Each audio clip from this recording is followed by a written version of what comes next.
آج اس مختصر سی ویڈیو کے اندر آپ یہ سیکھیں کہ آقا کریم صلی اللہ علیہ وسلم کے کتنے چچا تھے اور آپ علیہ السلام کی کتنی پھوپھیاں تھیں۔ تو عام طور پر جو ہے چھوٹوں کو کیا بڑوں کو بھی یہ بات معلوم نہیں ہے، تو یہ بات ذہن میں رکھیں کہ رسول کریم صلی اللہ علیہ وسلم کے 11 چچا تھے اور 6 پھوپھیاں تھیں۔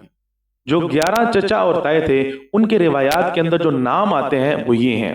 ایک کا نام ان میں ایک حارث تھا، دوسرے کا نام قسم تھا، تیسرے کا نام زبیر تھا، چوتھے کا نام عباس، پانچویں کا نام ابو طالب، چھٹے کا نام عبد القعبہ، ساتویں کا نام حجل، نام ان کا مغیرہ تھا، حجل، اور نویں کا نام زرار تھا، اور 10ویں کا نام عیداق تھا، عیداق عین کے ساتھ عیداق، اور 11ویں کا نام ابو لہب تھا۔ ان میں جو اسلام لائے وہ صرف اور صرف حضرت عباس رضی اللہ تعالیٰ عنہ اور حضرت حمزہ رضی اللہ تعالیٰ عنہ، یعنی جو آپ کے 11 چچا تائے تھے ان میں سے صرف اور صرف 2 نے اسلام کو قبول کیا، آپ کی نبوت کو قبول کیا، آپ کے اوپر ایمان پر رسالت لے کر آئے۔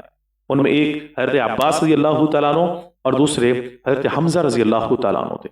اور آپ کی 6 پھوپھیاں تھیں، ایک کا نام صفیہ، دوسرے کا نام عاتکہ، تیسرے کا نام عروہ، چوتھے کا نام ام حکیم، پانچویں کا نام امیمہ، اور چھٹے کا نام تھا برہ۔ ان میں صرف اور صرف ایک پھوپھی تھی حضرت صفیہ رضی اللہ تعالی عنہا جنہوں نے اسلام کو قبول کیا تھا۔